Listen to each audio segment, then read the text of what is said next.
साधु, संत या ठग? राजकुमार ने कैसे बचाया पूरा राज्य?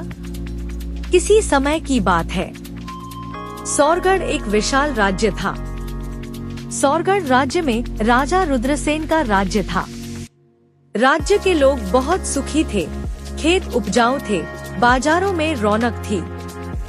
राजा रुद्रसेन अपने न्याय के लिए प्रसिद्ध थे। राजा अपनी प्रजा का बहुत ध्यान रखते थे।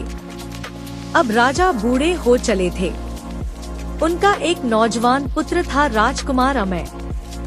राजा रुद्रसेन की तरह अमय भी दयालु, शिक्षित होने के साथ समझदार और होशियार था।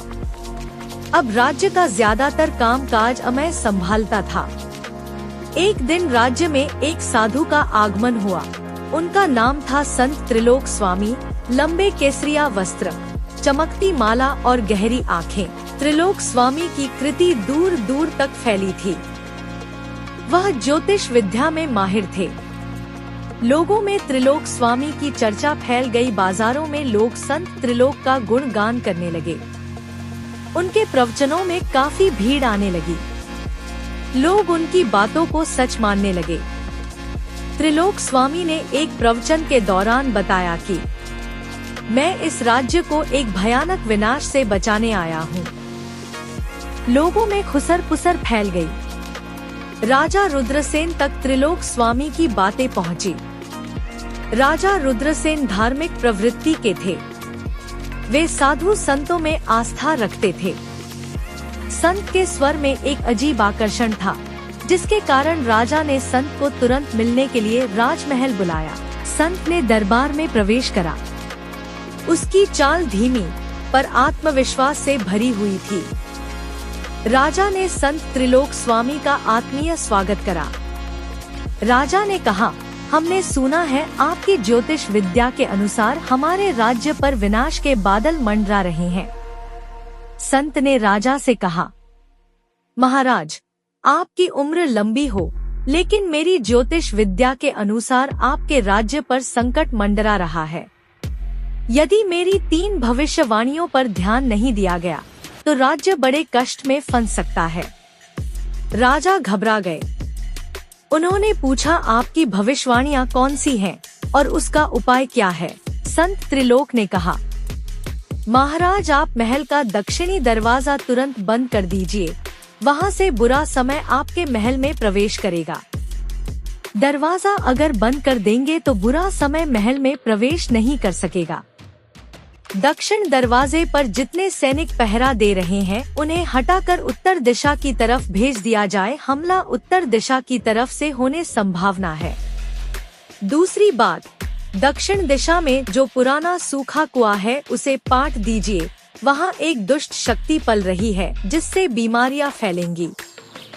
और तीसरी बात, अगले पूर्णिमा तक राज्य पर हमला होगा, इसलिए राज्य का खजाना मेरी देखरेख में रख दीजिए ताकि मैं वहाँ यज्ञ करके उसे सुरक्षित रख सकूं। संत त्रिलोक की भविष्यवाणियाँ सुनकर राजा रुद्रसेन की आंखें डर से चौड़ी हो गईं। उन्होंने संत की बातों पर विश्वास जताया, लेकिन राजकुमार अमय का मन थोड़ा असहज हो गया। अमय के मन में एक सवाल कौंधने लगा, यह संत कौन है? अचानक भविष्यवाणियां लेकर क्यों आया? उस रात महल के पीछे राजकुमार अमय अकेला खड़ा था कि पीछे से एक धीमी आवाज आई। राजकुमार ने मुड़कर देखा, एक खूबसूरत लड़की खड़ी थी। चेहरे पर तेज पर आंखों में उमंग उत्साह था। उसका नाम तारा था। वह इसी राज्य के निवासी एक किसान की बेटी थी। तारा खूबसूरत होने के साथ तीरंदाजी में उसका कोई तोड़ नहीं था। तारा तीरंदाजी के साथ तलवारबाजी में भी माहिर थी। वह तलवारबाजी में राज्य के अनेक योद्धाओं को हरा चुकी थी। वह एक निडर और बहादुर लड़की थी। एक बार जब राजकुमार अमय शिकार करने गए तो घोड़े से गिरकर घायल हो गए थे। तारा और उसके पिताजी ने राजकुमार अमय की जान बचाई थी। तब से राजकुमार और तारा में दोस्ती हो गई थी। फिर यह दोस्ती प्यार में बदल गई। राजकुमार अमय ने तारा से वादा किया था कि वह तारा से ही शादी करेंगे और अपनी रानी बनाएंगे।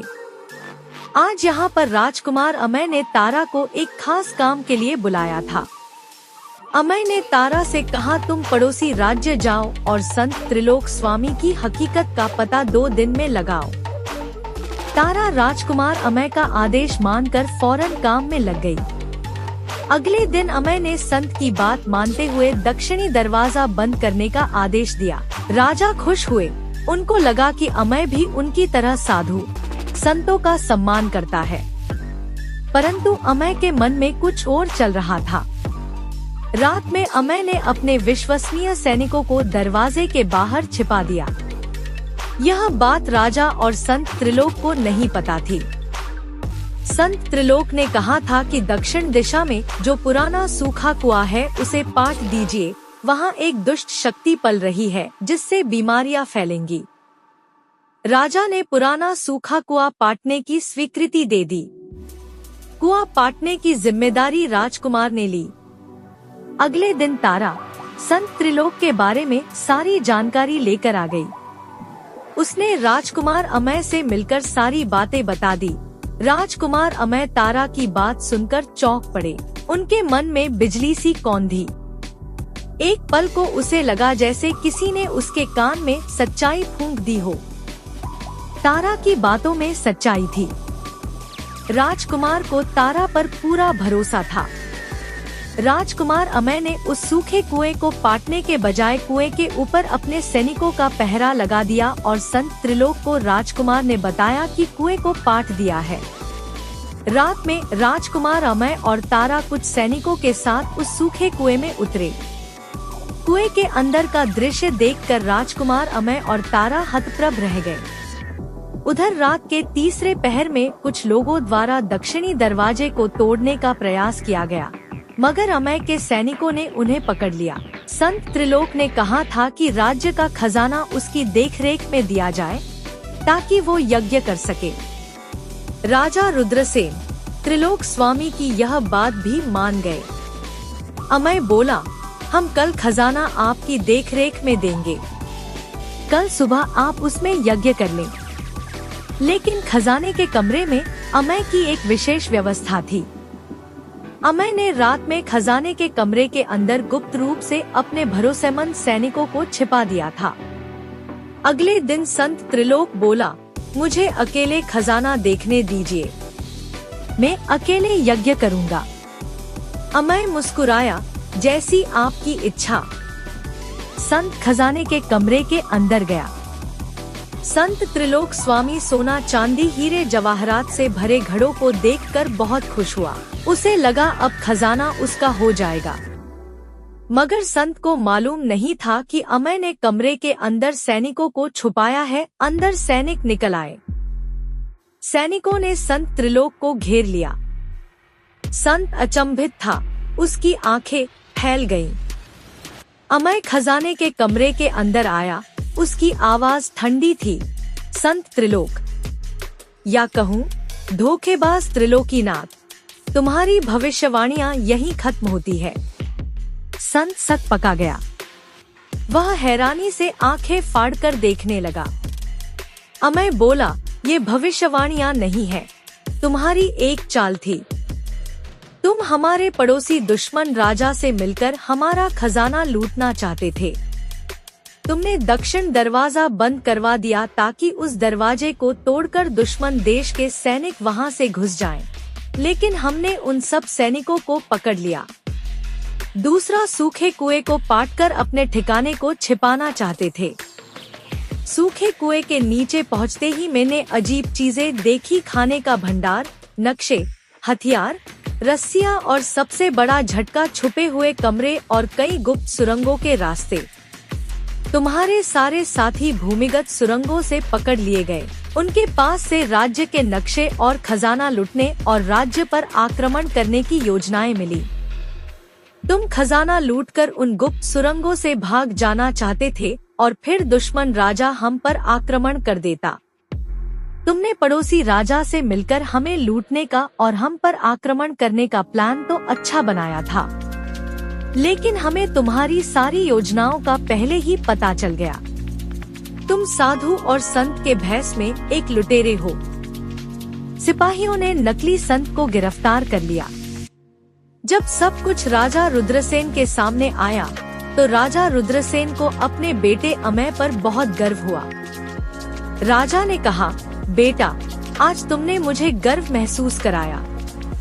तुम्हारी बुद्धि और साहस ने राज्य को बचा लिया। राजकुमार अमय ने राजा रुद्रसेन से तारा को मिलवाया। अमय ने बताया, इस सब में तारा ने मेरा साथ दिया। अगर तारा नहीं होती तो शायद दुश्मन राजा और नकली संत की योजनाओं को विफल नहीं कर पाते। अमय ने आगे कहा, वह तारा से बहुत प्यार करता है और शादी करना चाहता है। राजा ने अपनी मंजूरी दे दी। राजा रुद्रसेन ने कहा, तारा उन्हें भी पसंद है। यह एक बहादुर लड़की है। महल में अमय और तारा का विवाह हो गया। राज्य में उत्सव हुआ। लोगों ने जश्न मनाया। राजकुमार एक नई सोच और नई समझ के साथ राजकाज संभालने लगे।